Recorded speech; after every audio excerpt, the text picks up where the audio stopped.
Good morning. Hey, Paul. Hi, Paul. Hi, Amy. Hey, Mayor. How are you? I'm fine, thanks. Good.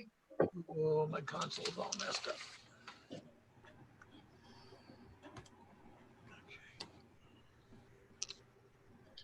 Paul, how are your two daughter-in-laws doing? They're still in isolation. They're doing okay. They're still They're recovering? slowly. Yep. Did their kids or husband get it, or Not yet. no? Neither one of their husbands or children have. Oh, that's good. Oh, that seems crazy. Are they home? Or are they in a hospital? No, they're isolated at home. Their husbands go in to visit with them in protective gear, That's terrible. big time protective gear, respirators and the whole thing. But they're fine. They'll be okay. How much longer do they have until they're kind of out of the woods on it? It has to be, you're going to make me remember this, aren't you? It's either 4 or 7 days after their temperature goes back to normal. Hmm. And they still both have temperatures up of 102, 103. So Holy cow. Oh, my goodness. That's crazy.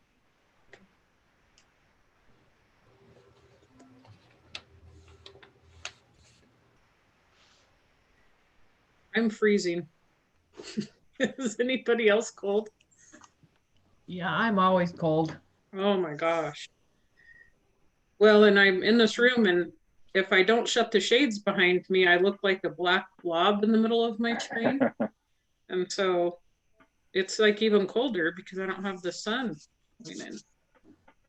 That's what I was just messing with my blinds. I opened them. I'm like, oh, that sun's nice. And then you couldn't see anything on me. So. Well, and I'd be fine with that, I suppose, if nobody could see me. So Jason, how were your drinks? They were good. I didn't see what you were taking out with you. The receipt from the gas pump. Mine was much better then. My purchase was much better. Probably so. Have you guys seen the lines at Pick Me Up lately? Yeah. What is Back behind Edwards Theater, the little drink place. Oh, no. Oh, it's insane. Like it literally goes halfway across the parking lot. Really? Yeah, the big parking lot back behind Edwards. I do. It's just empty back there. They have a little drink place back there. Yeah, I've seen it. Yeah. I don't get out much. Actually, I think I've got some drone shots of it that I did when I was testing a drone in the night. Needed some. So we only have me and you, Paul, that looks like. Scott Lynch is on. Oh, Oh. Scott Lynch is on.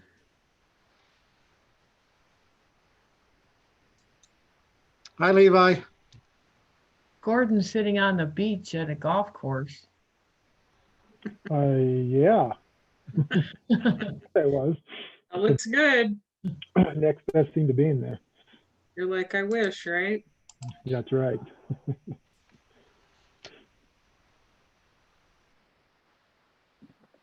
good background, Phil. I like that one.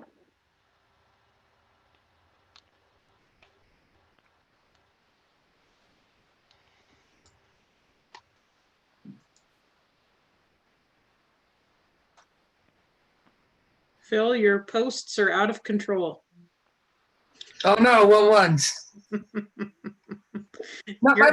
Your high school graduation picture. Amy, that was a compromise so that for security reasons, I couldn't use my real one. And Yeah. But I wanted to show my support for 2022. I know. I was like, you're such a cheat. I think I could probably find a picture of you, Phil, somewhere. Hey, I can get a picture of you too, Gordon. Happy birthday, by the way. Well, I'm not, I'm not too worried about what you can find for me. I think I can find one of your graduation pics. No. Gordon, I'll help you.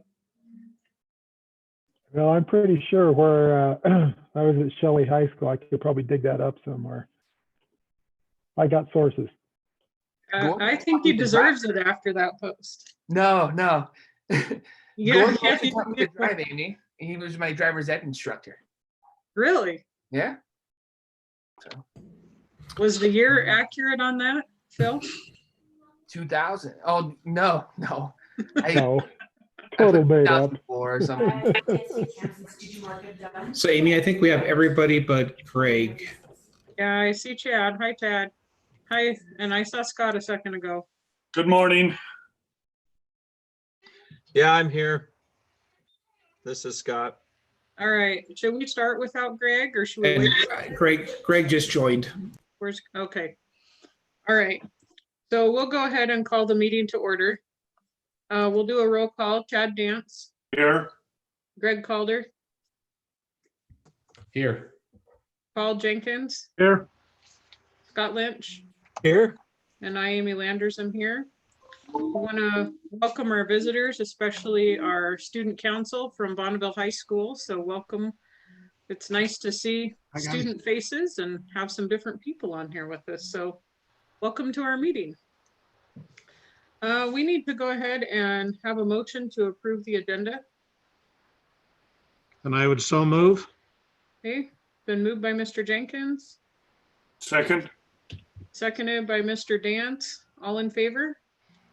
Aye. Motion carries. Looking over the consent calendar, is there anything that you guys feel like we need to take off and put on the regular agenda? You guys are good? One thing, the bid recommendation, just had a question on that for John. Is that on the consent or is that? It is on the consent calendar. Oh, it is. So do we need to pull it off just to ask a question, or can Chad ask the question? I think he could go and ask the question, and then if there's concerns about approving on the consent calendar, then we could pull it off. Chad, you got the updated email today, did you not, with the adjusted prices? Oh, I probably didn't. So I just pulled up the agenda, the showing. It's different than the original. that you Okay. found. So somebody can fill me in. My question is, it looks like we took the higher bid. Correct. When I sent or created the letter, I hit the 3 twice instead of the 1. So it should be 113,000, not 133,000. So I think Mary sent out a correction on that. Yes, she did. I did. Okay, great. Thank you. No further questions then. All right, so we would need a motion to approve the consent calendar. I move that we approve the consent calendar. Okay, it's been moved by Mr. Dance. Do we have a second? I'd second that. Seconded by Mr. Jenkins. All in favor? Aye. Aye. Okay, motion carries. Guy, we're gonna go ahead and turn the time over to you to present on the policy that we have up for 21-day review. Okay, so Mary has taken the policy from ISBA and put it into our format. This is the policy that allows us to continue paying our federally funded employees during times of emergency closures, similar to what we'll do for other employees. So if you have any questions, I'm happy to answer questions, or otherwise we just recommend that it move forward for a 21-day review. The board have any questions on that particular policy? We I have. just talked about it last Wednesday. Okay, hearing none, we would need a motion to approve policy 7236 for 21-day review. So move. Okay, it's been moved by Mr. Calder, Second. seconded by Mr. Jenkins. All in favor? Aye. Aye. Sorry, I'd call for discussion on that, but it just kind of seems like there's no point to that. Okay. Is that okay? Yep. Perfect. Thank you. Okay, thank you. Appreciate that, guy. All right. Mr. Owen, if you would introduce us to the Bonneville High School students that are online with us, and we'll go ahead and turn the time over to you guys.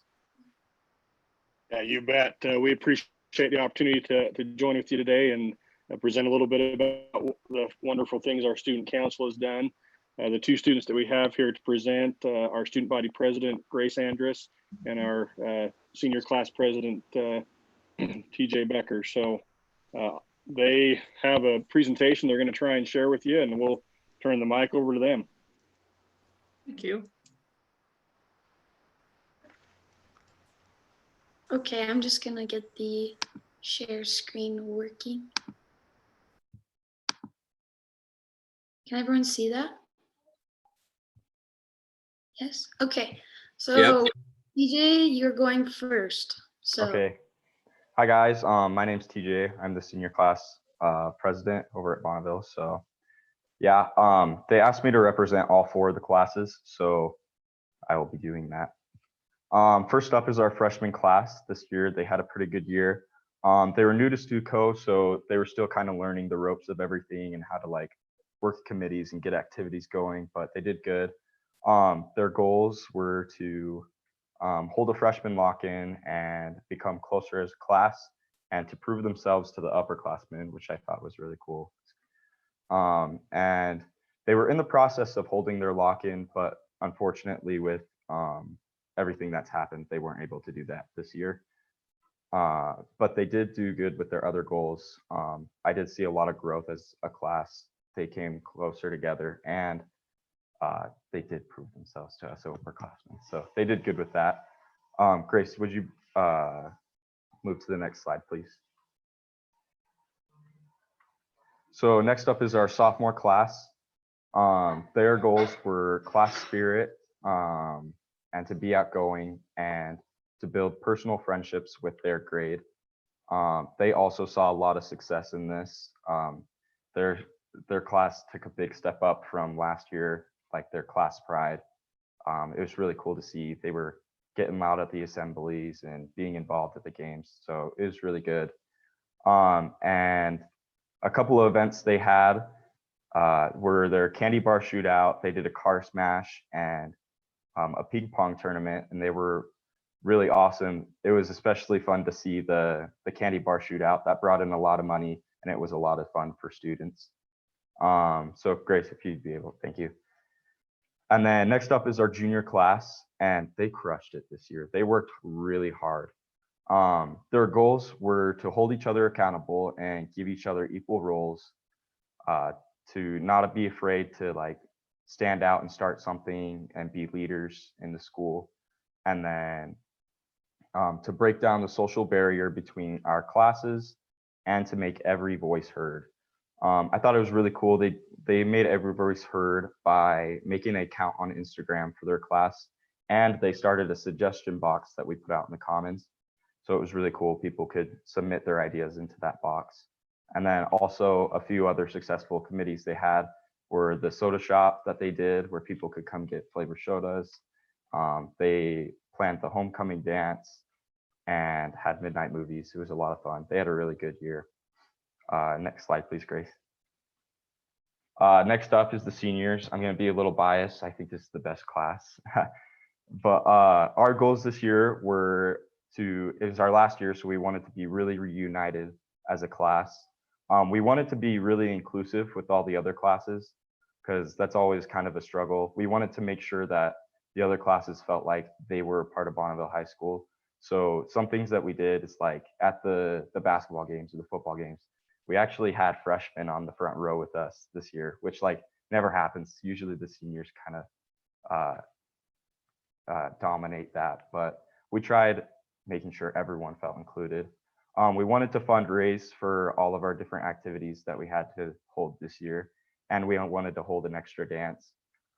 We were able to hold the extra dance. It was the snowball. It was a lot of fun. And we had quite a few other committees that we were successful with. And we had more planned, but because of Corona, we weren't able to have them. But we're moving forward. We have plans for graduation, so it should be good. So thank you.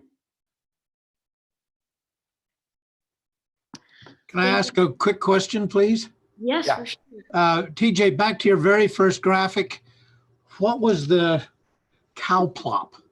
The cow plop? Oh, so it was this activity that they did. It was a fundraiser. And so we gridded off a section of the grass at the school, Okay. and people were able to buy a square, and then we had a cow come, and wherever the cow pooped, that student would win a prize. I think it was a 50-50. So they kept 50% of the money raised. It was really fun. Good. Thanks. And I was going to ask a question too, if that's okay. Mhm. I was going to ask, well, first of all, that cow plop thing, that sounds super fun, actually. Yeah, That's it was fun. It's pretty fun. What is the candy bar shootout that these kids did, the sophomores? So the candy bar shootout was at basketball games. During halftime, they would set out a bunch of prizes on different places on the court. So like they had a box of donuts on the 3-point line, Gatorades up next to the hoop, and just everywhere. And then they would have students pay $1, and that would give them a shot, and they could shoot from anywhere where there was a prize and try and get that prize if they made it. So it was really cool. That sounds really fun. Did they earn a good amount of money with that? Oh yeah, they did. It was crazy because these students would just come and line up and then cycle through so fast, and they were all so excited to try and shoot and win And those most of prizes. them shot from the half court. So a Yeah. lot of them didn't make it. So we made a lot of money. Yeah. That's a good thing. Yeah. What was the prize at half court? A pizza? No, a $50 Amazon gift card, wasn't it? Yeah. Yeah, it was the $50 Amazon gift card. Oh, that's awesome. Yeah. It was a fun activity. Does anyone have any other questions? Yes, I have one more. What was the princess party? Was that the thing that is that in conjunction with the Iona Library? It wasn't in conjunction with the Iona Library. That was another activity we planned as a fundraiser. It was so fun. We got all of our student council dressed up as princes and princesses. And we had a lot of activities planned, and then we invited anyone from the community. It was mostly focused on like the little girls of the community. We invited them to come and have a princess party with us. And so we just took a few hours, went through some activities with them. We took pictures, fed them lunch. It was a lot of fun. Awesome. Cool. That's neat.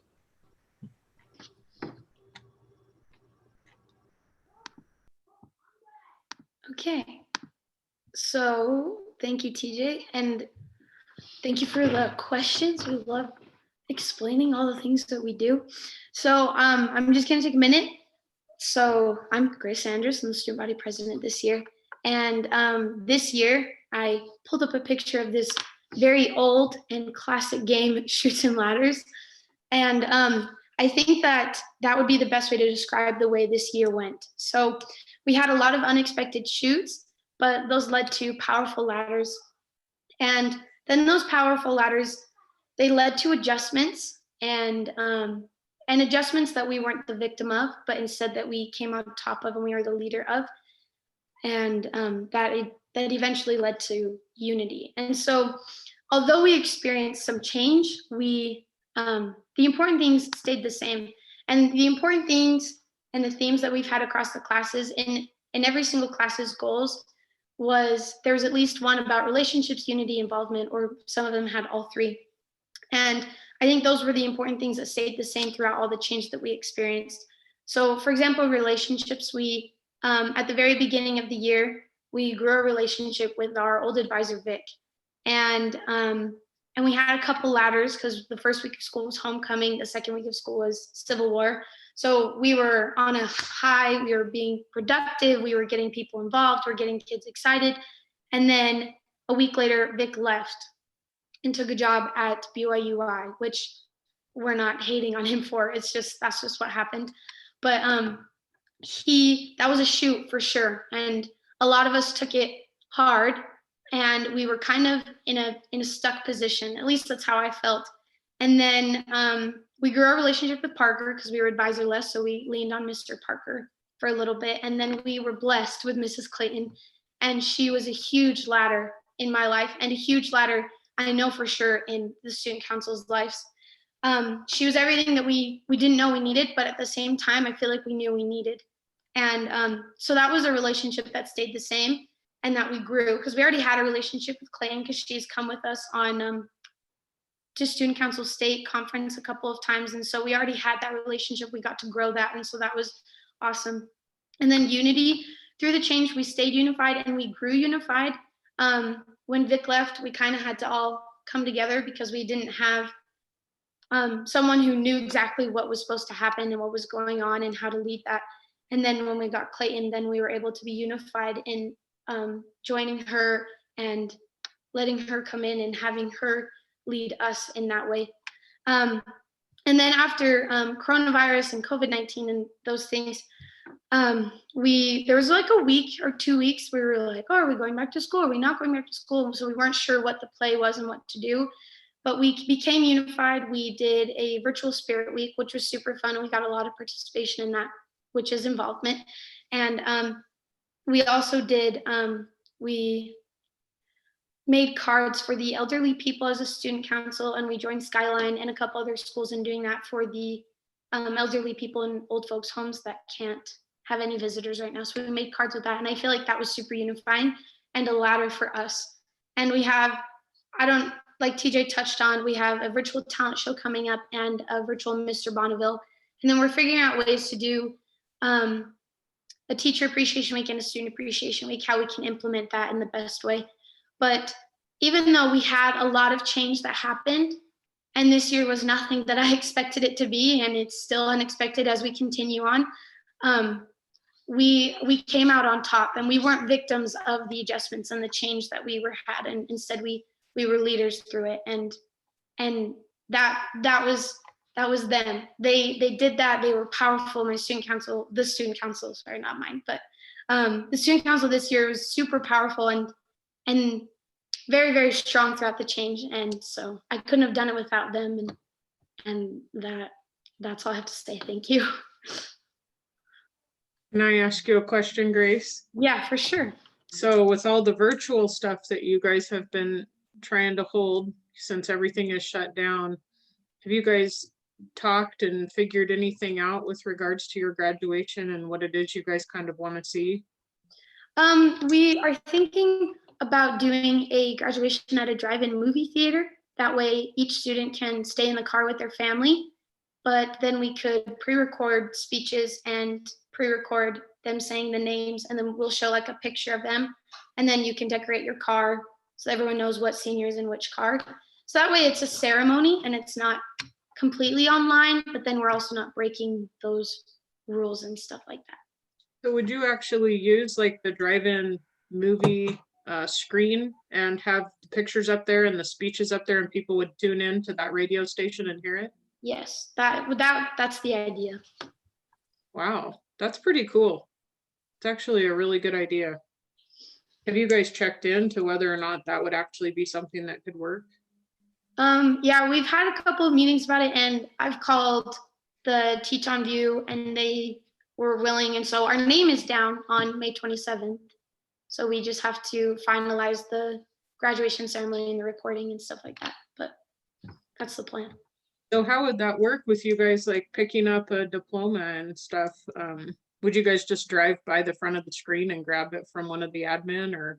We're thinking that they either pick it up on their way in or pick it up on their way out, because I haven't been over there actually, and so I don't know if there's a way for us to like drive up or anything. But if there was a way, we would probably do it that way. But if there's not, then probably a pickup or pick pick up on the way out or on the way in. I think that sounds like a good idea for all future graduations. Don't you guys think on the school board could have virtual talks and not have to sweat in the gyms? Sounds good to me. So that's awesome. Thanks, Grace. Mhm. Amy, if I might, I failed to mention and to introduce our student council advisor who's with us, Shanna Clayton. She's done a phenomenal job stepping into a tough situation with a advisor leaving mid-year. And these kids have really worked hard to meet the expectations that we would have as student council. And I'm just grateful for all the work they're doing, and their advisor, Mrs. Clayton. So. Yeah, thank you to Mrs. Clayton. I'm sad that we didn't get to meet you. I'm scrolling through my pictures looking for you so I can see you. Oh, there you are. So thank you for everything. This has been a crazy year for a lot of reasons.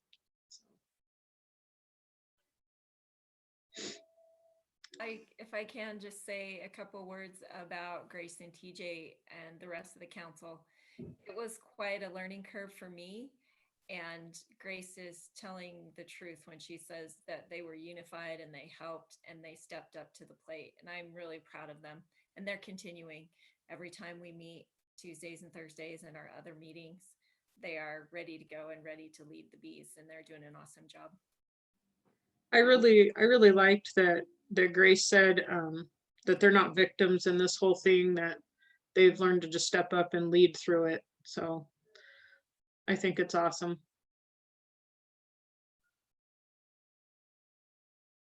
Does our board have any other questions?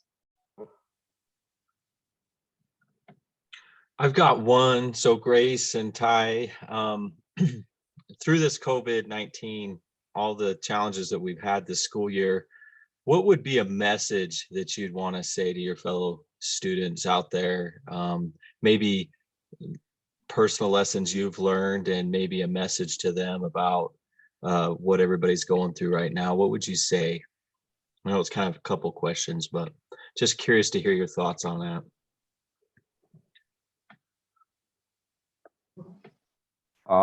If you're okay if I go first, Grace. Just something I'd like them to know is like, even though we have like tough times like this, like they pass, and there's happier times ahead. And even though there's been a lot of like tough things, like sports stopping, school being out, a lot of sad things that hurt. There's a lot of things to be happy about. So even though it's a bad situation, there's still joy that we can find in it. And there's other things that we can be happy about. So that's my 2 cents. Thank you.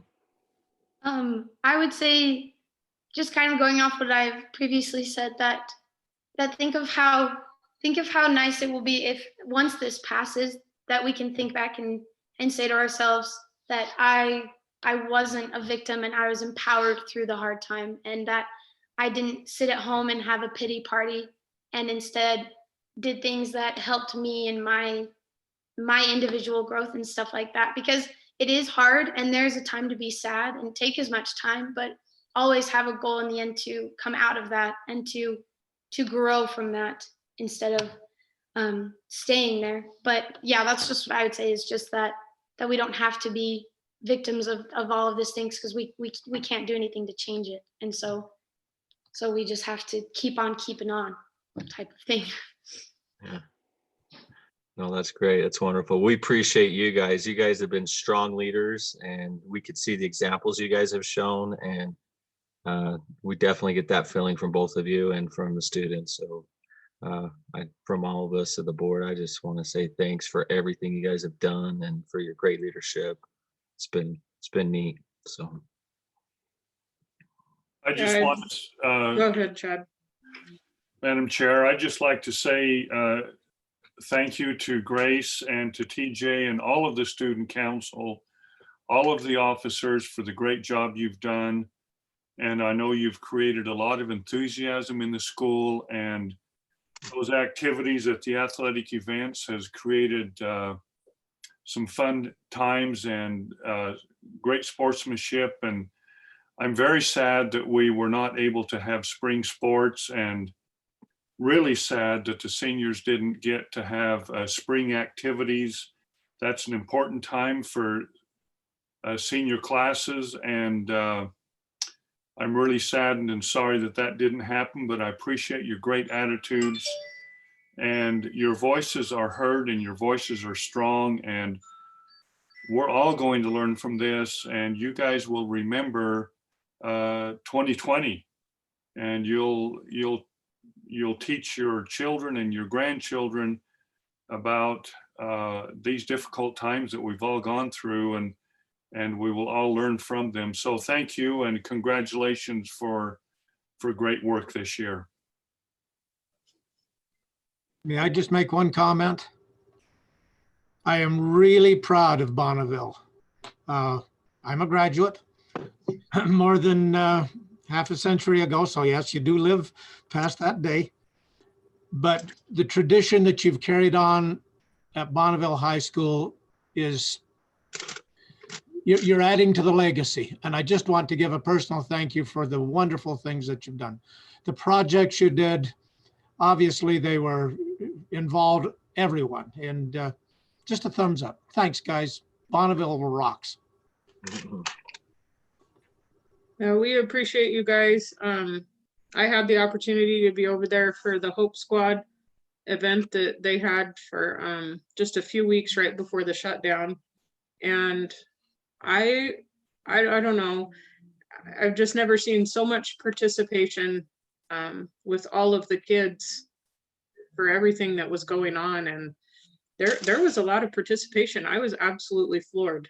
So you guys have done a great job. And I know the Hope Squad may not be like your particular thing that you were over, but it was still something that was amazing. And you guys have built that, I guess, enthusiasm within your classes to participate and to be involved and to have that unity. You definitely could see it and feel it. So congratulations on that. And you guys are leaders. So thanks for your example.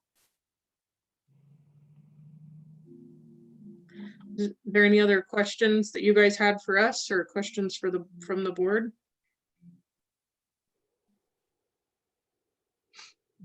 All right, I appreciate you guys, and thank you to Shanna, and you guys are just amazing, and to Levi, thank you. Thanks for coming to our meeting. Good luck with your future endeavors. I guess I do have one quick question. Where are you guys headed? What are your plans? That's for Grace and TJ. You guys are both muted, so you have to unmute yourself. I didn't know if she wanted to go first. I didn't know if you wanted to. So I'll go on a mission with the Church of Jesus Christ. And after that, I'm headed off to Utah State. I'm going to study biology. So pretty excited about that. Have you gotten your mission call? Not yet. No? Mm-mm. Hopefully. Are you waiting a few weeks to turn it in till the crazy calms down? Yeah, I'm going to wait a little bit. My sister's on a mission right now, so I'm going to wait for her to get back, and then I'll try and head out. Where is she at? She's actually in Italy right now, so she's in the thick of it. Yeah. Where in Italy is she at, did you say? She is an hour outside of Rome right now. So cool. My second daughter just got her call to the Rome, Italy mission. Oh, no way. Is she called to the temple or Rome? She's the visitor center. That's awesome. That's the same mission as my sister. Oh, yeah? Yeah. Yep. Well, it's Emma Landers, so she'll be coming. Yeah. Okay. When did she get home? She's going to be home in July. Oh, that's when my daughter actually heads out. Oh, so, for real? Yeah. Okay. They'll just barely miss each other then. Yeah. Well, that's cool. Mm-hmm. It's a good mission. She'll have a really good time. Yeah, we're excited. What about you, Grace? So I got accepted to the international language program, which gives me the opportunity to teach English abroad for 4 months. So I'm going to go do that and then serve a mission and then come back home and either go to Utah State or Boise State. So that's the plan right now. But like, I mean, traveling to a foreign country doesn't sound like the best idea right now. So it definitely could change. Do you have any idea where they're going to send you to do your foreign language or to No. teach English? I don't know yet. I got accepted to the program, but the summer program, all of the people who got accepted and were going to a country, a lot of them got canceled. And so they put them in fall, which was when I was planning on going. So I've been currently waitlisted. So I have to wait to see if I get a country. And if I don't, then I'll go to BYUY for a semester and then do ILP the next semester. So it's very fluid, but You're learning to roll with it like the rest of us, right? yeah. Well, congratulations to both of you. So Thank you. you guys are going to do great things. Thanks. I just want to say thanks to all of you and for what you said. It was good to hear from you guys and your appreciation. We appreciate your appreciation. So thank you guys. Yeah, it was very much needed in my mind. So thank you. Oh, you guys are amazing. You guys are good examples to all of us. So thank you. And best of luck in your future. Yeah, Thank you. thank you. All right. So you guys are welcome to stay and listen in if you would like. You're welcome to hop off if you want, but thank you for everything. And we're going to go ahead and turn our time over to Dr. Wilston-Hume to talk about some administrative reports. Thank you, Chairman Landers. Thanks to all the kids at Bonneville and Shanna for you stepping in. I just really, really appreciate that. That was such a challenge that we were facing early in the fall when Curtis left. And I just can't tell you how much I appreciate you stepping in and stepping up and doing an awesome job with those kids this year. So really appreciate it, Shanna. So I'll be fairly quick with my report. I just wanted to report that our teachers and our principals have done just incredible work the last couple of weeks. It was just about 2 weeks ago in our principals meeting that we talked about the need to ensure that we were meeting the very fundamental responsibility we have to make sure all students feel safe, connected, and cared for, which is the base of our pyramid of student success. And of course, with the closure of schools, that's become a significant challenge. And so we did a couple of things. One, me being me, I spent a few hours late at night creating a spreadsheet that tried to make it simple for our elementary teachers just to pull up a list of their kids and just mark down. In fact, I'll show you just a quick example here. So let me share my screen.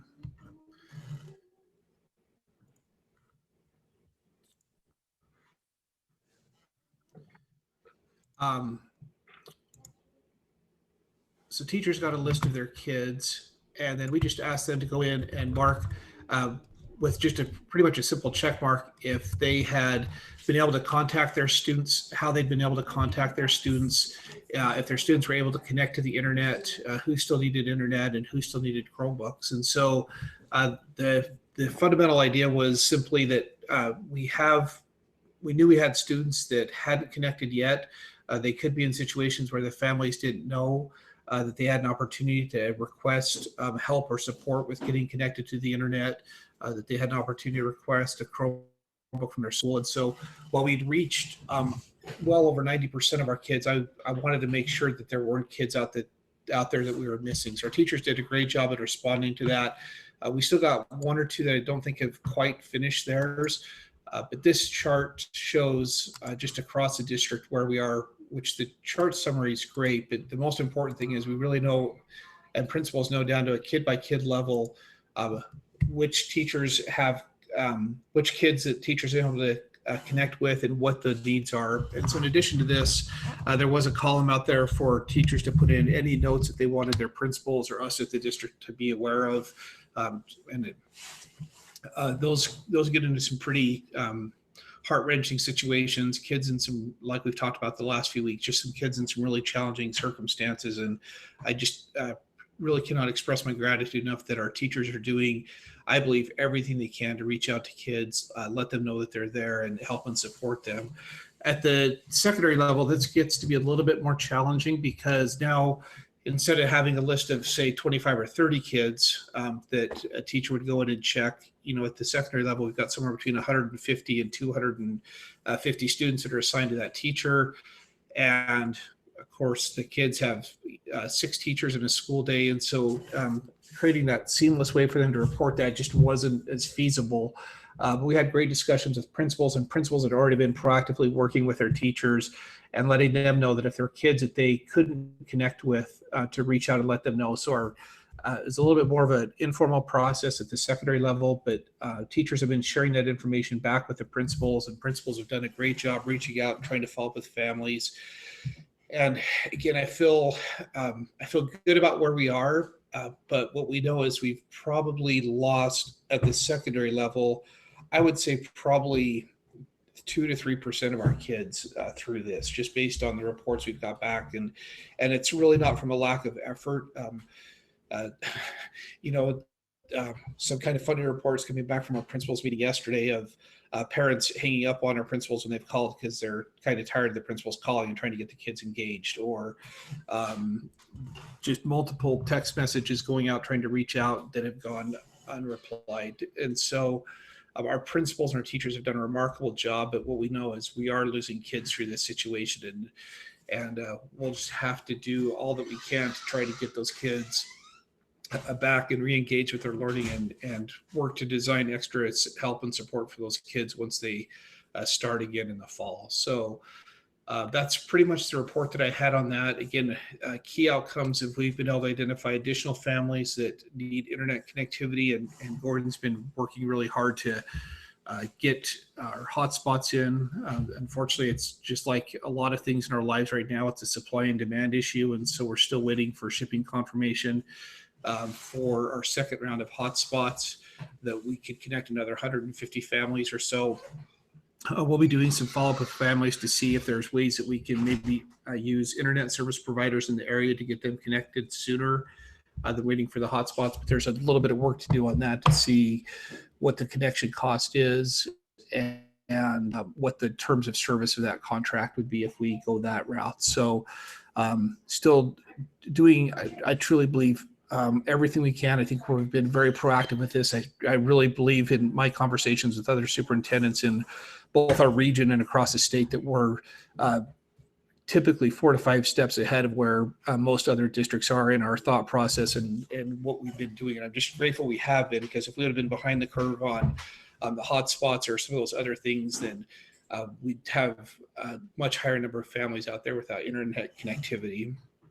And then the other critical step that we've taken, and Gordon can speak a little bit more about this, but we have installed outdoor wireless radios at 10 of our campuses, targeting our high school campuses that have large parking lots, and then the areas where we're distributing food, so that families and kids have an opportunity to come in with their Chromebooks, connect to our wireless network there, and be able to access assignments and connect that way. So I'll take a breath there and just see what questions or concerns the board would like clarification on. Scott, I had a quick question looking at the numbers on those elementaries. There's just like random classes at different schools that are, some of them just 50%, 50%. And just wondering what you guys have found. To report it back yet. Yeah, so principals are aware of that, and it's just really a matter of the teachers going in and completing it. So those teachers are still reached out and connected. They just haven't completed the spreadsheet to share it back with us. So those numbers are probably higher than what they're reflected as right there.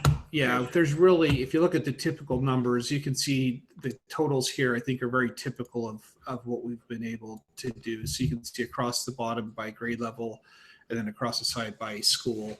And I think that's much more reflective of where all of our schools are. Like I said, we just have a couple teachers that haven't completed the spreadsheet, or I didn't quite put in enough protections into the spreadsheets that some teachers put data in and then inadvertently had another teacher come in and type over the top of it. So by about 24 hours into it, I thought about a couple of other steps I could have taken to make sure that didn't happen. But anyway, but I really, like I said, I think the most important thing is I've looked at this, what I know is I've got some teachers that haven't reported, but across the board, we're really sitting in the high 90% for the number of students we've been able to reach out and contact. That's pretty awesome, actually. And especially looking at that spreadsheet is just overall, there's tons of 100% on there, which is really impressive, actually. Yeah. Yep. So did the board have any other questions, or Scott, did you have more that you wanted to share? No, I think apart from this, and maybe just a couple of other updates just on the school closure situation. So again, I've mentioned this in the past, but it's been a real, I guess, blessing that I've been invited to participate in this Governor's Advisory Council. So I get to hear not just what is happening in our region, but with other regions. There's 2 superintendents from every region in the state that's on that, as well as members of the state board, private schools, charter schools, and IDLA. So anyway, that's been a very helpful thing to be part of the conversation. And again, I think a couple key things from this morning's meeting to share is one, again, I know sometimes it feels like we may be too far ahead on things, but it's just interesting to hear other districts are now, I guess, thinking about or working towards what's the right way to do grading. And there's a lot of consensus that the pass fail or pass incomplete. I keep hearing pass fail, which honestly troubles me a lot. I hope districts are looking at that as a pass incomplete. But many of them are starting to work through those issues that we've spent the last couple of weeks working through. And then the other key thing that I raised in this morning's meeting, and I've talked about this a little bit with the school board in the past, is we have this documentation from the state board now on when schools can reopen. And so I pushed back wanting to know where their statutory authority came from to govern when we can reopen our schools. And because it's not cited in that document anywhere, I've never seen it in state statute that they have that authority. And so I'm glad I asked a question. They cited a state law, and I'd have to pull it up, but basically, I wonder if I have it on my screen still. And I think they're going to, because of that question, I think they will include this in their documentation going forward. But they went back to 33-116 that says all school districts in Idaho, including especially chartered school districts, shall be under the supervision and control of the state board. So with that very, very broad authority, interestingly, if you go into their actual responsibilities, which is a separate statute, it limits their authorities much more than this particular paragraph does. But this is essentially the statute that they cited. So with that, if they reference this statute, which I think they will, really that takes the school opening and closing decisions out of our hands to a large part.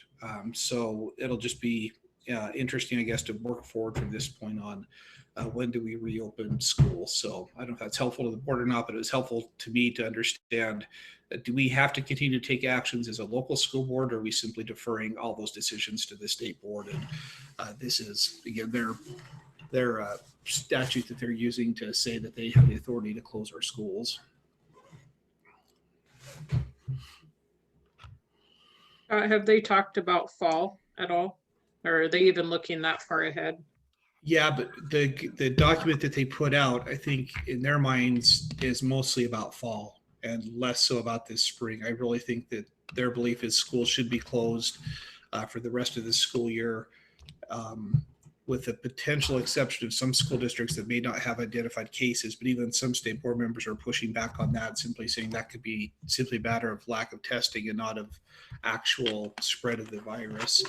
So I think the guidance that they've issued, that I was pushing back to understand whether or not we were legally required to comply with that guidance, is mostly about fall.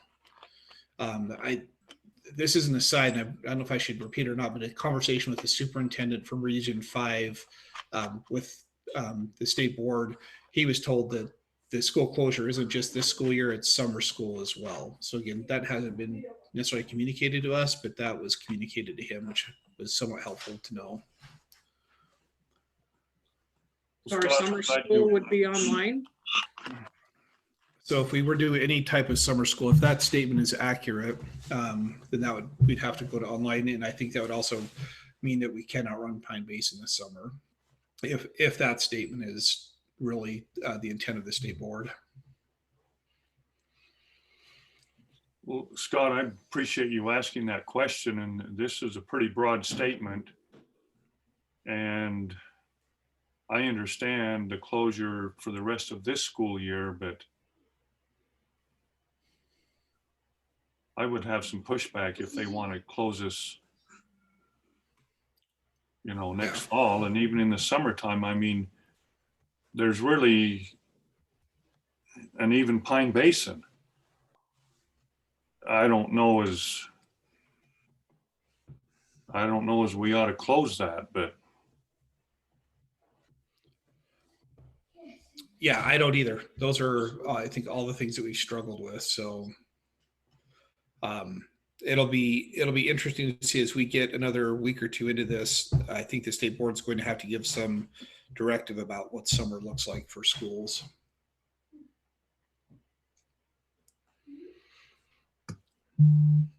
Any other questions for Scott? well, I'd be interested in hearing Greg's take on this.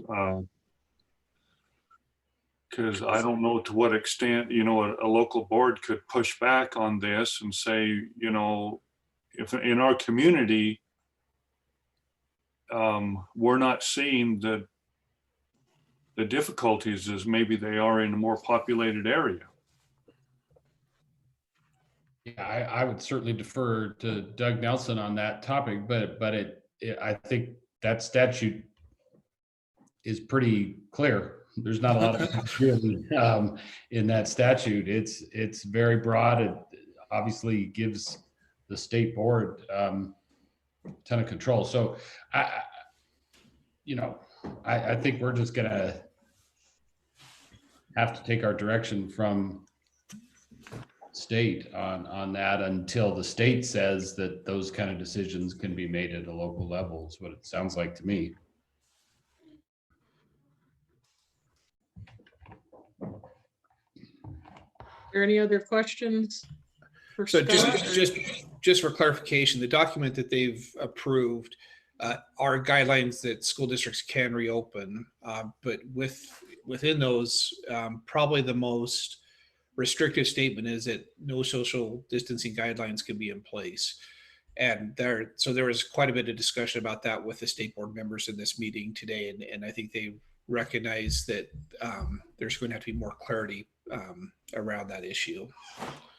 And I mean, personally, I'm very comfortable working with our local health department and for them to tell us when they feel like it's safe for our schools to reopen. I'm not sure that other districts necessarily have that same sentiment, but I've been very comfortable with our working relationship with District 7 Health. Yeah, and I think the reality is, and maybe this is what you were alluding to, but we're going to have social distancing until we have a vaccine. The question just, I mean, I think I'm in no position to make that decision authoritatively, but I mean, I have a hard time imagining we're not going to have some form of social distancing until there's a vaccine that's widely used and dispersed. Again, what does that mean? And does that mean people can't use the tennis courts on the school grounds for a year and a half or what? I mean, I think there's going to be a lot of fine tuning, but the current guidance is terribly unhelpful. Yeah, and I'm glad you brought up tennis courts. Right now, our intent with our facilities is simply to comply with the governor's stay-in order. So at this point, our intent, at least in preliminary discussions with our principals, is when the stay-in order is lifted, and I guess depending on what the next order states, it's probably the more accurate way to say that, we may be able to reopen up our tracks and our tennis courts. And I know other districts have theirs open right now. I also think sometimes there's different issues as far as who actually owns those facilities. But in our case, I feel like it's important, as I read through those guidelines, and it has a very clear statement about gatherings in any number of people. It's fairly hard to play tennis without some type of gathering. I know I'm not nearly good enough shape to play against myself on a tennis court. So tracks are a little bit more interesting, but I feel like the more that we can show we're trying to comply with that and keep people home and exercising close to home, I think is the the best thing we can do to show that we're trying to comply with that order. But once that order is lifted, IHSA put out another statement basically telling us we need to keep things closed through May 15th. I'm not super interested in complying with that guidance at all. I feel like that's our decision. As long as we're not violating a order from the Department of Health and Welfare, we should open them up. That makes sense to me too. Yeah, I would agree with that.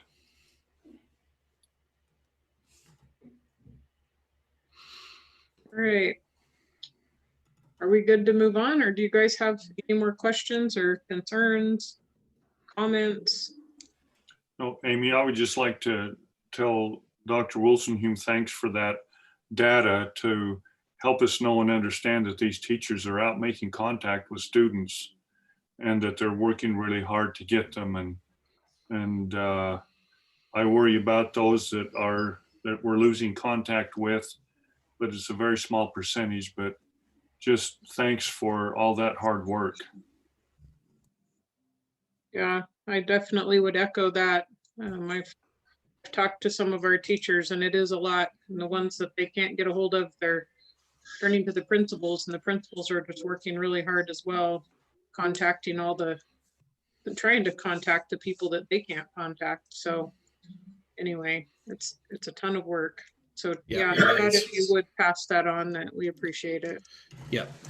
The other thing I probably ought to just touch on, so I don't forget it by next week, is we did have a good discussion yesterday with our high school principals about plans for graduation. So a couple of, I guess, key things to know from that.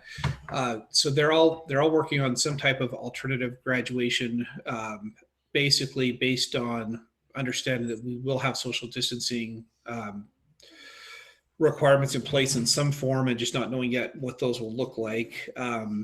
So you heard from Bonneville and on the plan that Bonneville is working through. And what I'd say is everything's very tentative right now. So I'm just sharing with you like kind of the broad ideas. Please don't think that these are specifics yet or anything is really nailed down, because there are still, there's just a lot of different scenarios that they need to work through.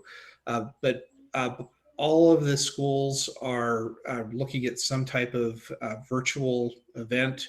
I know Thunder Ridge, they're working on something similar to what Bonneville did, but rather than traveling all the way up to Rexburg, they're looking at trying to bring a screen into the parking lot at Thunder Ridge and doing something with that. And then he was going to reach out to Scott Miller at Hillcrest about potentially doing the same thing. Scott, and I love our principals because they're all working through it. They all have their own perspective.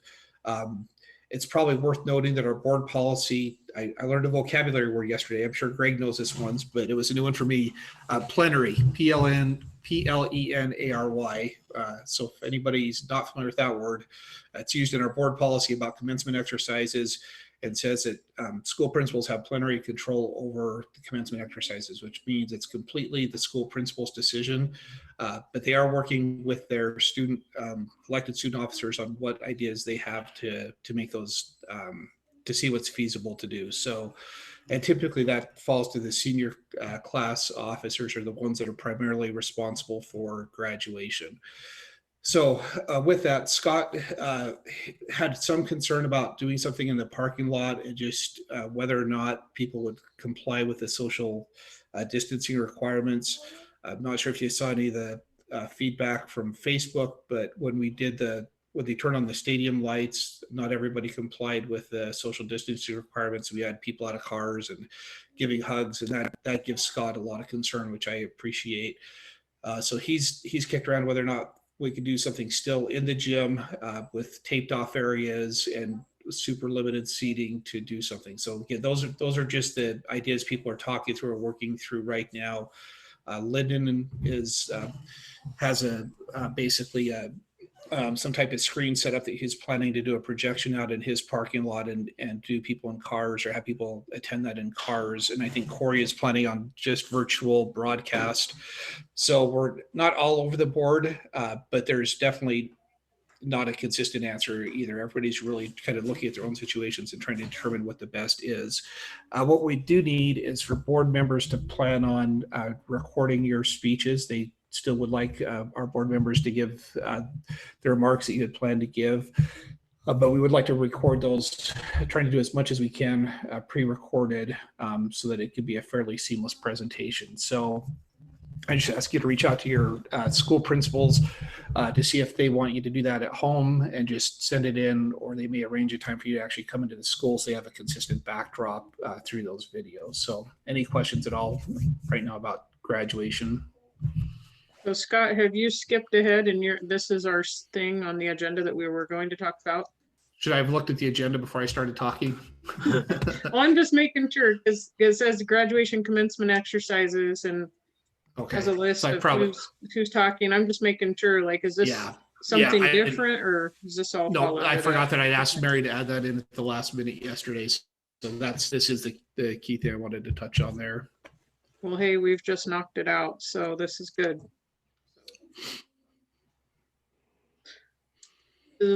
Well, when should we be contacting principals? Should we give them a few weeks to figure out what they're doing and then? No, because we know we're going to need to do something with streaming the videos. And so I think that's a pretty well a foregone conclusion. And I guess the only thing is if we end up having you do it live, you'll just have a nice practice run on a video first. And so I think we definitely want to get those videos, try to get all the video footage together really within the next couple of weeks so that they've got a couple weeks to put it together and have it be a decent presentation. So the sooner you reach out to the principals, the better. Okay. That's good. That's good to know.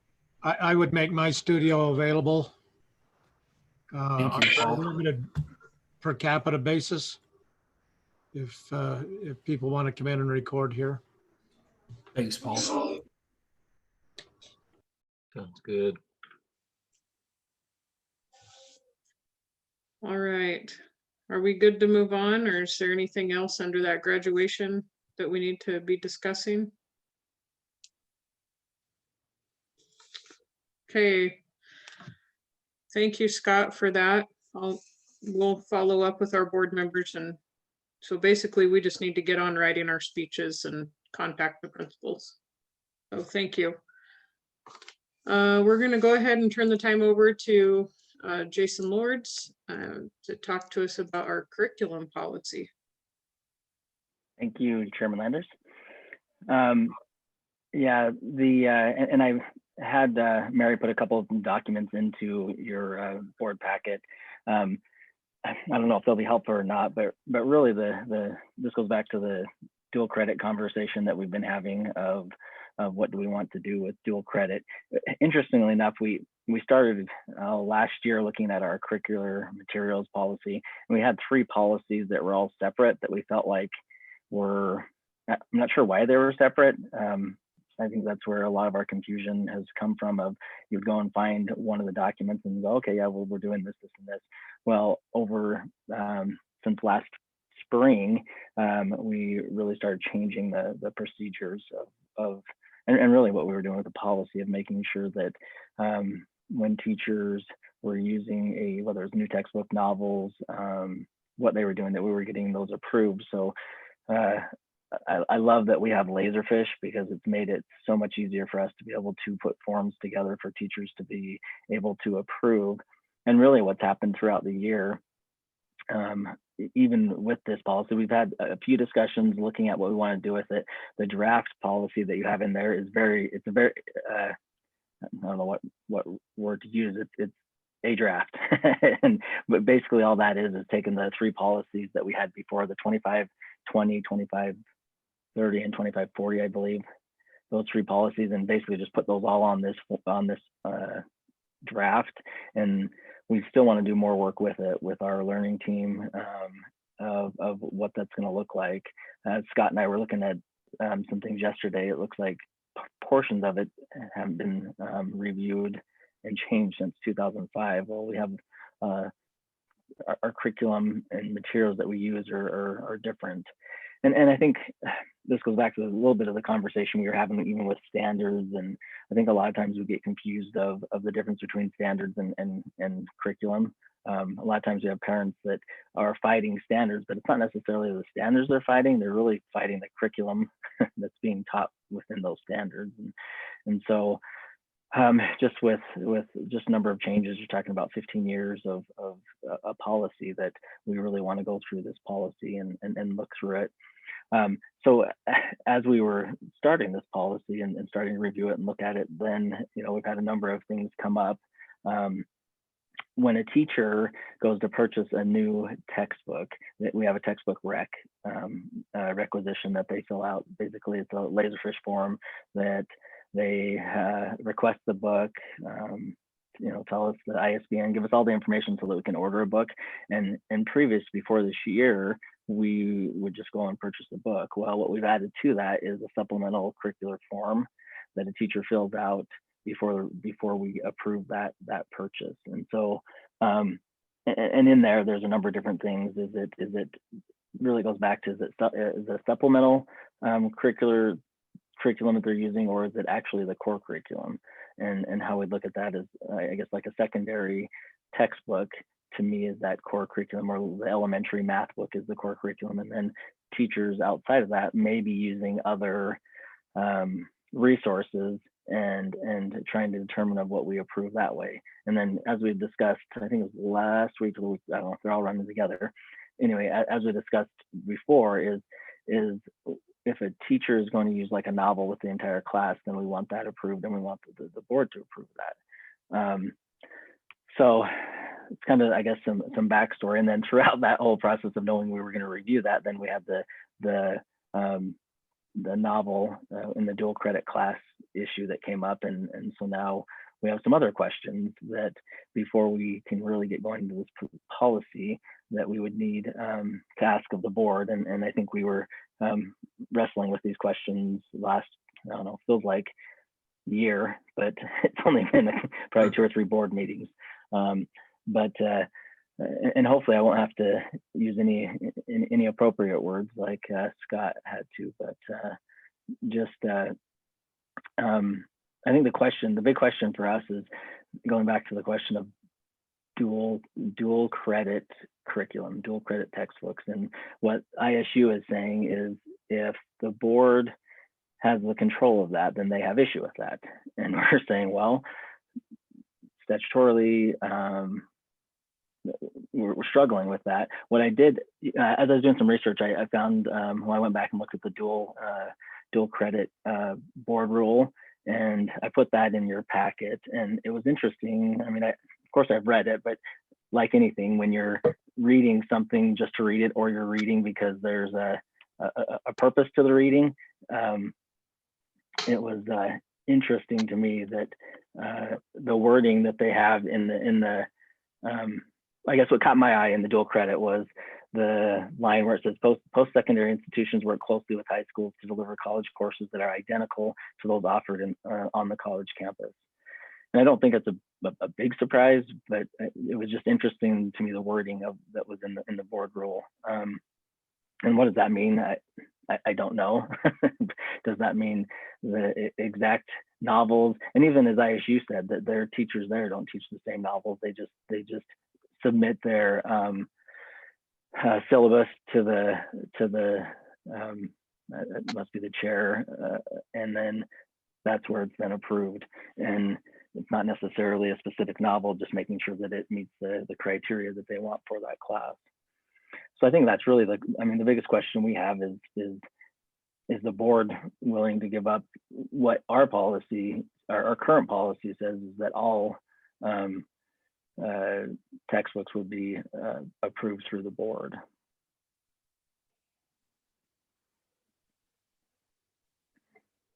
And I don't know if it's that easy of a straight question. I know there were some things that we had talked about. Is it just dual credit? Do we say? I don't know.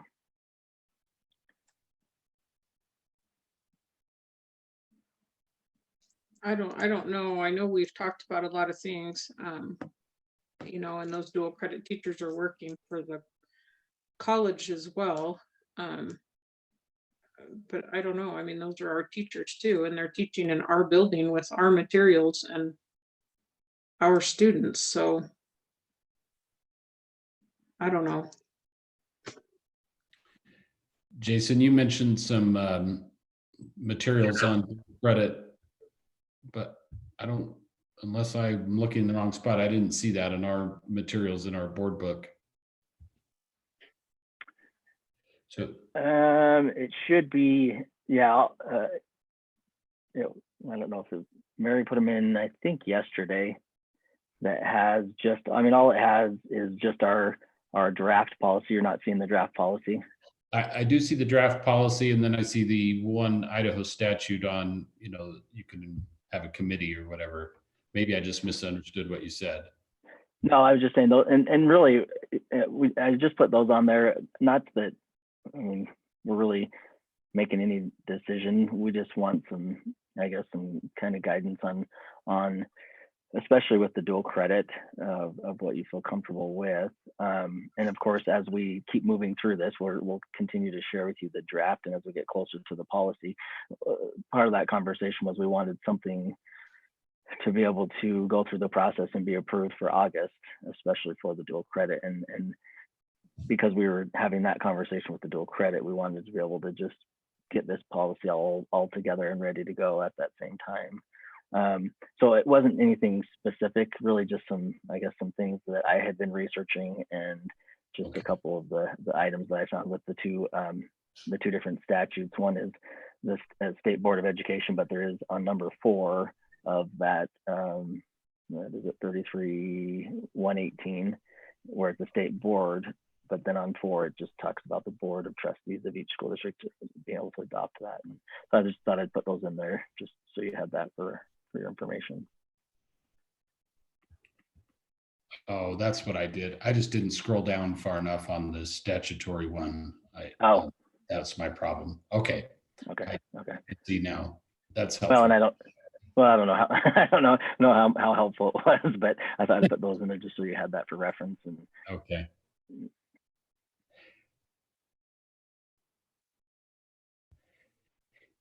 Well, I'll just speak for myself. I certainly would, due to lack of preparation or whatever, have not spent as much time with this as I would like.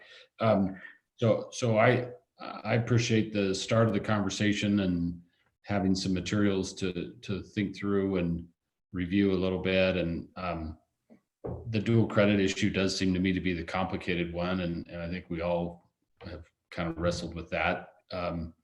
And it's not that complicated. I mean, I guess in the sense that it probably only becomes a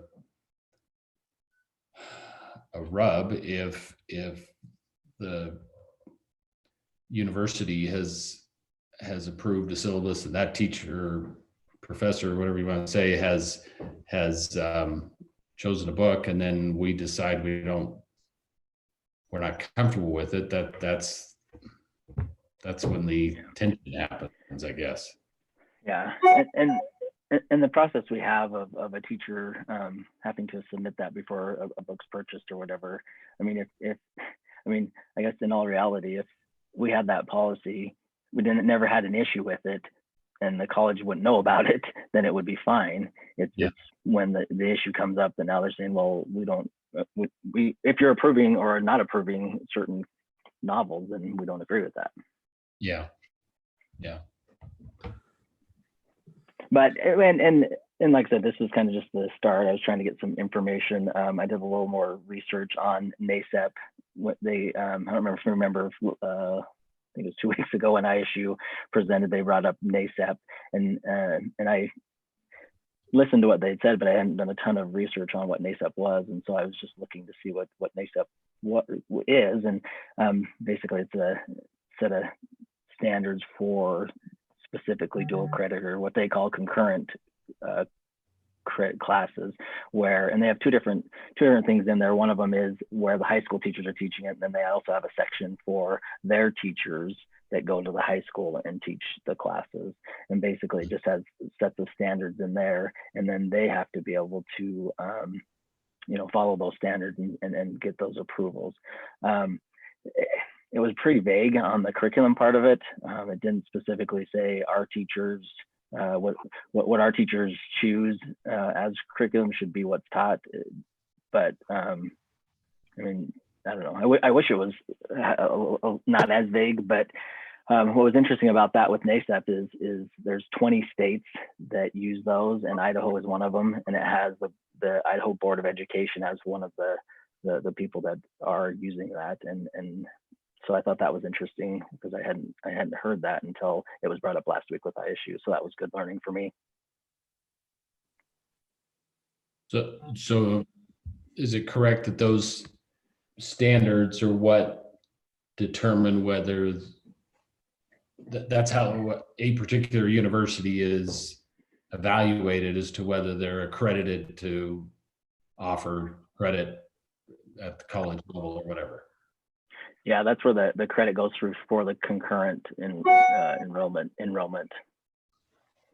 that's what I was, not that I didn't believe, I didn't know what it was. And so I was just researching to see what that meant. And through the research, I think I was reading a study that actually stated that Idaho and the Board of Education of Idaho supported those. And I'm like, oh, well, I should probably know something about that.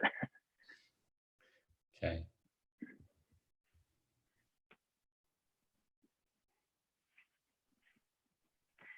Oh, and I do, Mary is going to be checking with ISBA to see if there is any policies, anything out there that would help us with this.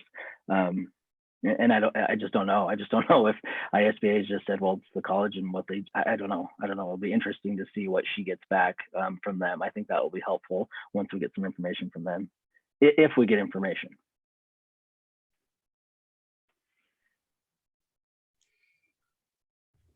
So basically, we're gonna keep kicking our can down the road here and put it on another agenda because we still need to find some things out. Is that right, Jason? Like we're still waiting to hear back? Yeah, I think Scott's on mute. He was saying something, but yeah, I mean, we want to get something, we want to get the process ready so that we can get an approval before we start in August. And I think we had said by the May. Scott, you're on mute still.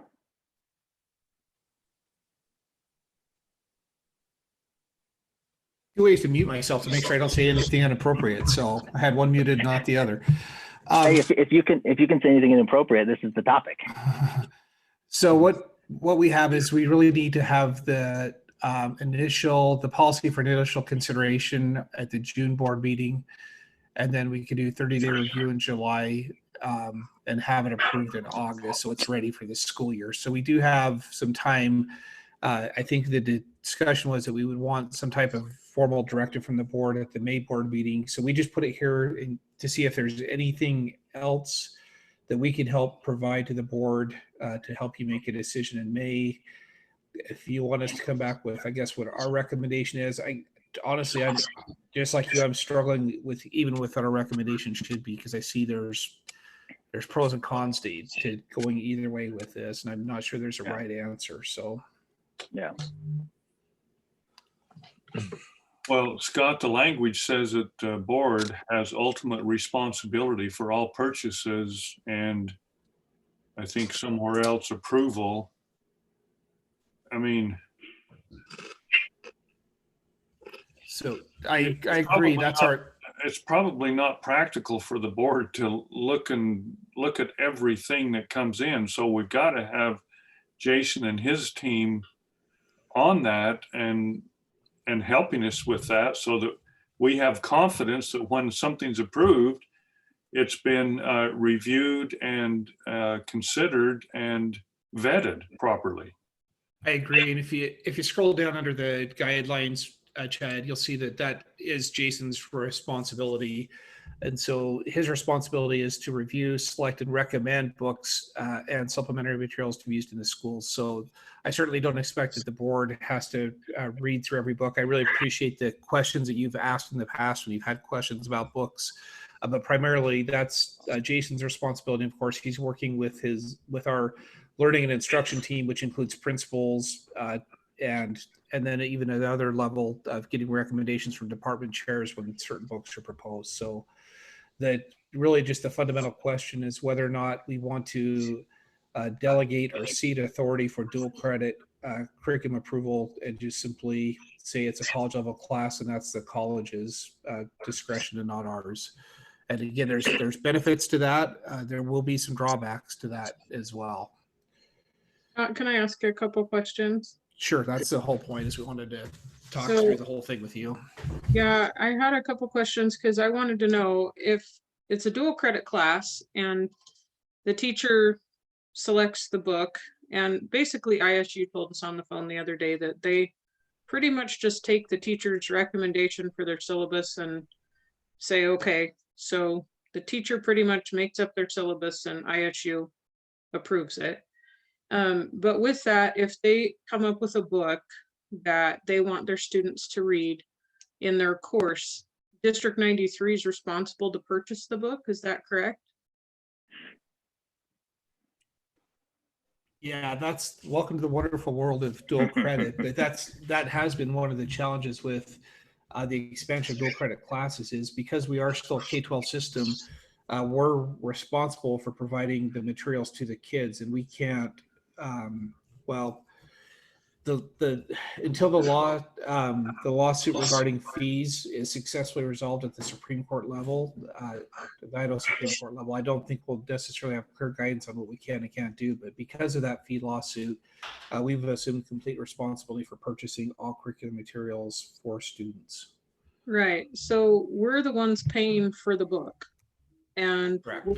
we're also we're paying the majority of that teacher's salary. They might be getting some sort of a stipend, correct, from teaching for the college. Is that right? But we're paying. We've hired that person. We're paying the big chunk of what it is that they're earning. They're teaching in our school, you know, that's paid for with our tax dollars. They're using our students, and I understand that they're opting into those courses, but if we're paying for the books, I feel like we should be able to, you know, and if the teacher, basically anything they turn in is going to be approved, then I feel that the board, I guess, has some responsibility to look at what it is we're going to buy. That's my 2 cents. I feel like at least needs to be decent. I agree with Amy. Therefore, it would be subject to board approval. Well, just like any other class in the district, I feel like we're going to pay for it. Then the board needs to be saying, I guess, that it is or is not okay. That teacher can turn in a different book. ISU said they could turn in different books, but the teacher, we have to be able to tell the teacher, I guess, if a book isn't going to be approved through the school board. Yeah, and I'll just say again, it's I don't disagree, Amy, and ceding that authority to the university certainly gives me a lot of concern. So please don't think that it doesn't. But at that department level, and I think somewhat at the college level, not necessarily at the university level, if that makes sense, there's a lot of concern about our board exercising any control at all over what they consider to be their class. That's really the rub. So even though, even in follow-up conversation, Jessica expressed concern that we did not approve the roundhouse to be taught, and so they're basically, you know, just let things go for this trimester. But I think her expectation would be that if the teacher wanted to teach the roundhouse next fall and we told her no, then they would withdraw that class from ISU's offerings. I think that, yeah, and I understand that, but they're asking us to pay for the book. Well, they're not. The university doesn't care. All they care is that the kid has the book. And if you're a college student, you go to the bookstore and you buy the book. It's our responsibility as a public school district that we have to provide that. So that's not even on their radar. But it is a fair point that these are books that we'd be purchasing with our tax dollars.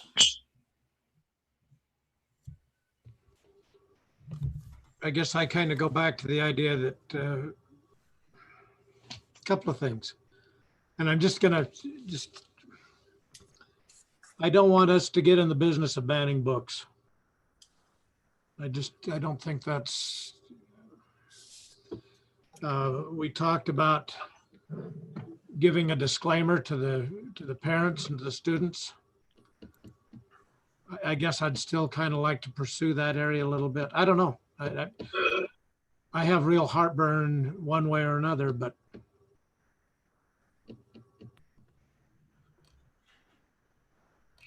yeah,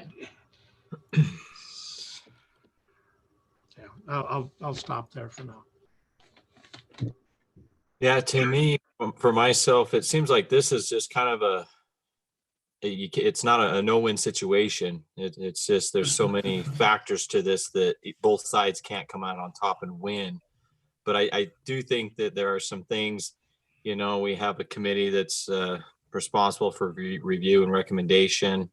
We have to give the disclaimers out, I guess, to our kids and let them know, hey, this is a type of class you're taking. This is a content that might be put in a syllabus or might be approved through the college as a dual credit class. Some of the comments were positive that were made at our last meeting where they were talking about, if there is a parent or a student that was objected to the material, that there could be an alternative assignment or whatever. And so there was a little bit of movement there, but I think, for me, this one's hard to move on. It's hard to get some type of resolve on both sides, but I do think there's a few things in place that may help. But I think it's just going to come down to overall that, these kids have to know what they're going to be taking. They have to know what the material is going to be taught in the classes, and that they have to definitely they have to be prepped on it. Is something, if they're ready to take the class or not. It's tough because for me, it seems like we can't force them to do certain things. They can't really force us to do certain things, but to me, it's kind of counterproductive. And so it's not going to go anywhere. But I think there's just a few little things in place. And like Paul said, there's definitely disclosures that we can put out there, and just really have to monitor the situations. And hopefully, if there is a situation that comes up, that we can catch the book before it goes out, that we can give the proper warnings that, if the teacher is okay giving an alternate assignment or whatever, alternate reading book, that those things, if there's a little bit of union on those things, that possibly we could still, satisfy both parties.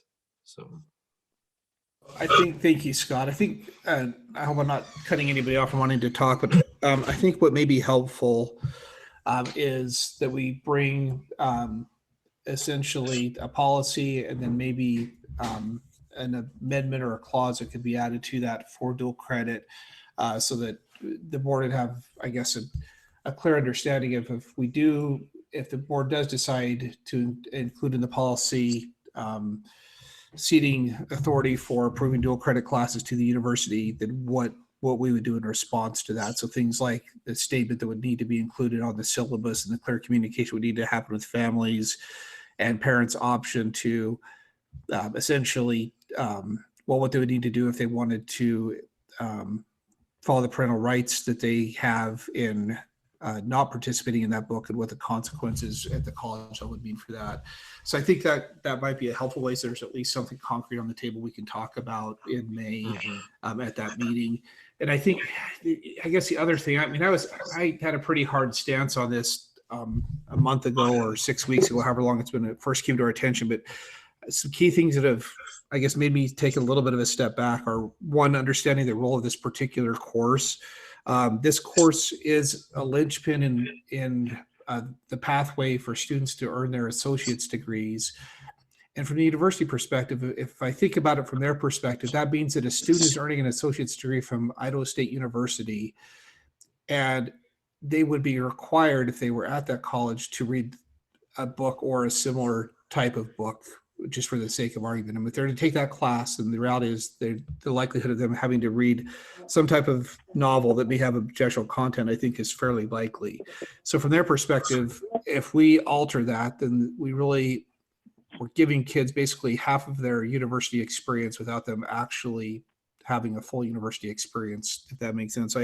I personally have had to take a little bit of a step back and think about this more from their perspective, and why it matters that that college course, to use the phrase from the state board rule, is identical to a course that would be offered at the university. So just something, I guess, to think about as we go forward. Hey, do we teach this course at all three high schools? I'm not sure about Bonneville. We do it at Hillcrest. Hillcrest used a different textbook. Is that correct? Yeah, and honestly, the feedback, Jessica was very diplomatic in how she spoke about this, but her perspective is that the course at Thunder Ridge is much more identical to what they would experience at ISU than the course at Hillcrest is. And that's not a knock on the teacher.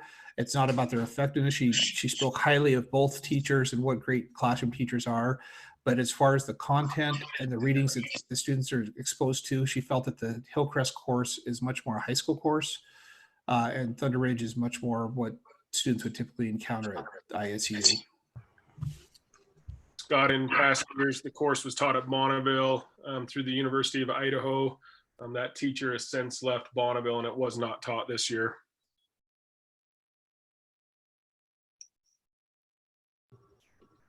I was just wondering about the possibility of a student transferring for that particular course. I don't know. That's what happened with this particular student. Is he is a Hillcrest student that took the course at Thunder Ridge to fit his schedule. So, but yeah, the students had the opportunity to take it at a different high school. Thank you.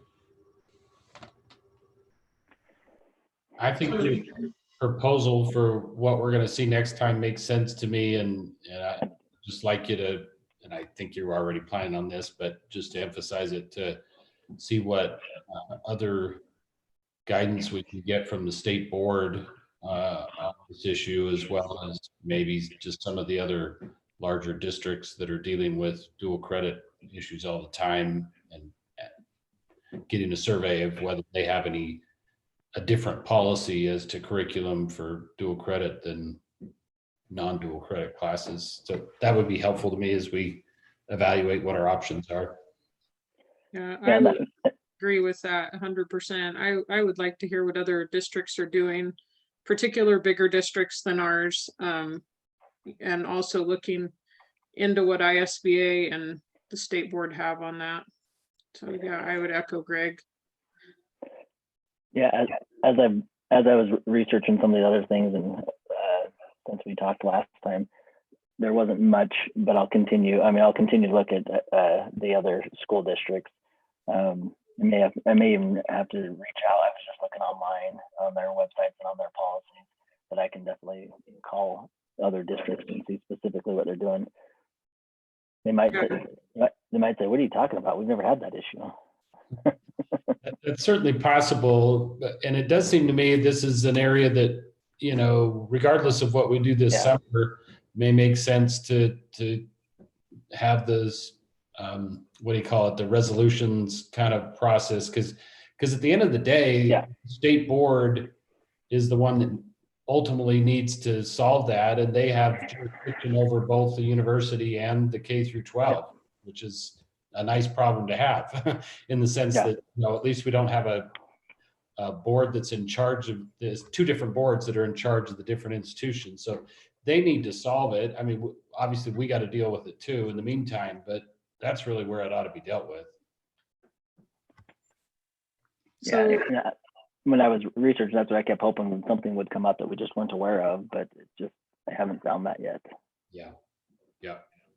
So what I'm understanding is it at our next board meeting or the May regular meeting that will basically, you guys are going to have a policy with the amendment in there, I guess, ceding all of our control to the college when it comes to dual credit.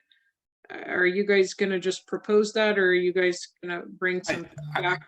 Yeah, I think what we'll have, Amy, is a clause, and then we would just want, I think, a board directive, a board vote on that, and whether to include that clause in the current in the policy we'll be proposing in June. Right, and I Yeah, that guess, makes sense. yeah, and so I think what I hear Greg and, you know, what I feel as well is that I would like to hear what other districts are doing or what the state says. I guess prior to making that decision. Yeah, and the only thing I would add to that, Amy, is it doesn't sound like, I mean, Jason's gonna try to look some more, but he's already looked some. And Yeah. I doubt there's gonna be some great. No, and I don't disagree. I would just like that information prior to making a decision, Yeah, whether that's any at all or, you yeah, know. just what exists. Yeah. Yeah. Yep, and I'll do that. I'll continue to get what I can. Okay, so we have a meeting next week. Do you guys, I guess we can do this on call for agenda items as well, but are we wanting to talk about this next week, or are we wanting to just bring it up in the regular meeting and give you a few weeks? What do you guys want to do? I think I was gonna say I think giving us a couple of weeks. If I have anything, I mean that's something I could mention next week. But I'll see what Mary can get back from ISBA. I don't know how fast they normally are, but I think if we have some good information for that May board meeting to help you guys make a decision, then I think that would be helpful. Okay. Yeah, and if you guys come up with something before that, just have Mary put it on the agenda. Yep, that sounds good. Thank you. Thank you. Is there any other questions or discussion? Great. Okay, so we'll go ahead and move on. We're going to talk about the retirement party that we were going to have. And so, Scott, did you by any chance, in all of your craziness, have any second at all to discuss this with anyone on doing something such as kind of what the seniors were talking about, kind of doing a drive-by sort of thing, picking up a gift? Have you had a second to discuss that with anyone? No. Okay, well, are you guys good keeping things same day, same time, and maybe planning something along those lines?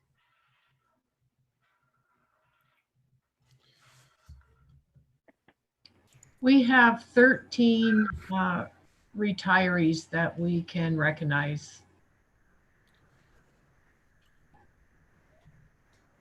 Yeah, my thought would be, unless there's some, I mean, if they're asked, if we think it would be beneficial to them, then let's do something.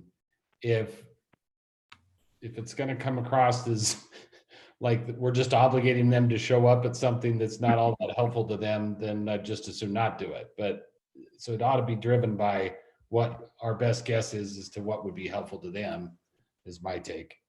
Is it worth asking them? Yeah, it's only 13. We could just reach out and say, what would your preference be? Yeah, well, and we do have a gift for them. I think it'd be nice if we gave them I don't know, since, you know, you're not going to have a speech or anything to say or anything like that. It'd just be nice to have a card and, you know, something in there with their gift that we give them.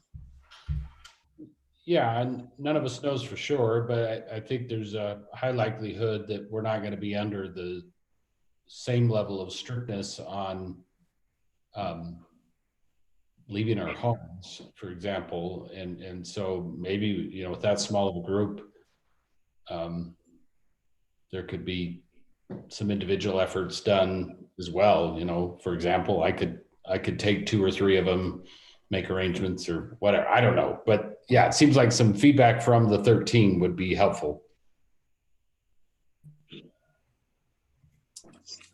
Could even get Phil involved and do kind of like a recognition piece on the media platform, and maybe do a story on each teacher and kind of a little bit of background, and kind of throw some thanks that way as well or something, if just a thought.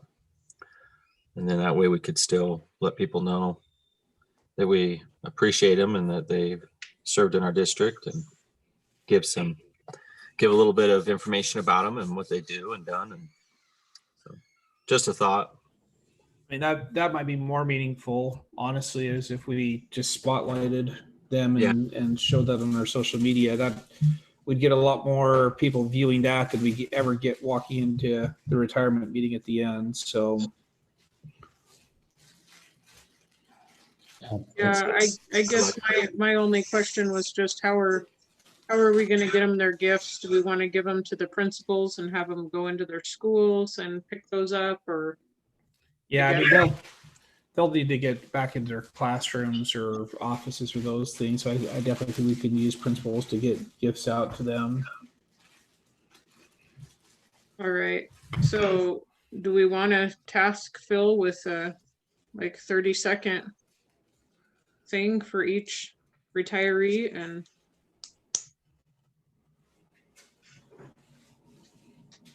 It seems to me we ought to just let the administration do some additional checking on options and then maybe report back next week. I'm good with that.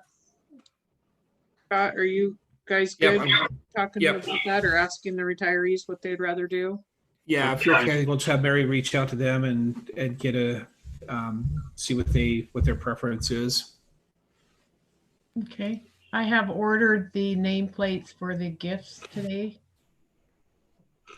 We do have 3 retirees that have already received gifts. However, they can also be recognized again if they wish. So you're saying there's more than 13, Mary? There's 16 altogether, but we have already recognized the coverts, and another retiree has already officially retired in 2015, and she is now retiring again, I guess. Who is that? Right. Pardon? Who is that?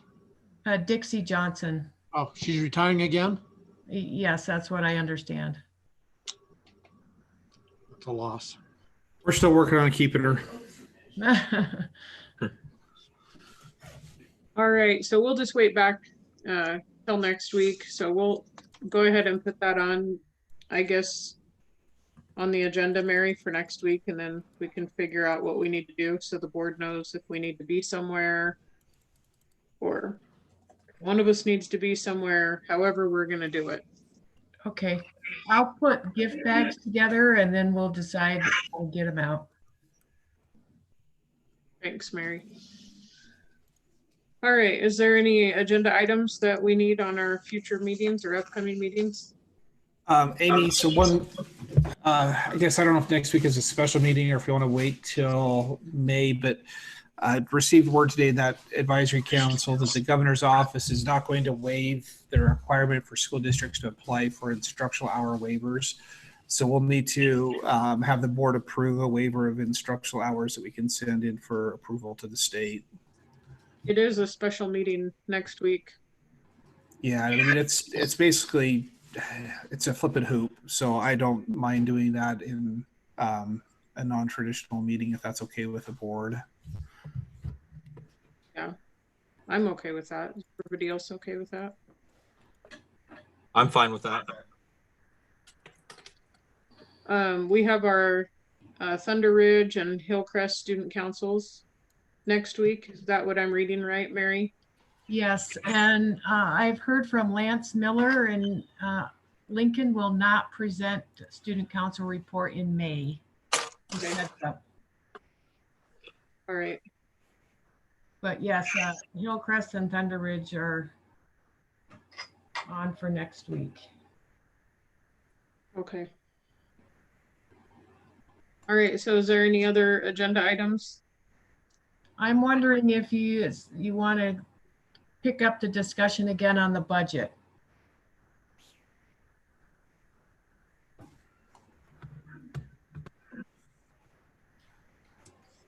Anybody from the board want to chime in on that? Well, yes, I certainly am interested in hearing more about that, although I also recognize that there's just a ton of unknowns, and it's probably hard to talk about, but I still think some update on that topic sometime soon would be helpful. I would maybe defer to Guy to see if he would have any new information or if it would be helpful. But yeah, I'm with Greg. I'd like to keep it in the forefront. I think we have a little bit that would be helpful to share with the board next week. We could do that.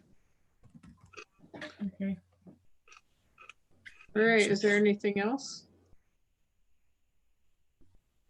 Not for me. I have nothing. Okay. All right. Well, if we're good, then we need a motion to adjourn. I so moved. Okay, it's been moved by Mr. Calder, Seconded. seconded by Mr. Jenkins. All in favor? Aye. Aye. Aye. Aye. Motion carries. Thanks, you guys. Thank you. Thanks, everybody. Thanks. Yeah.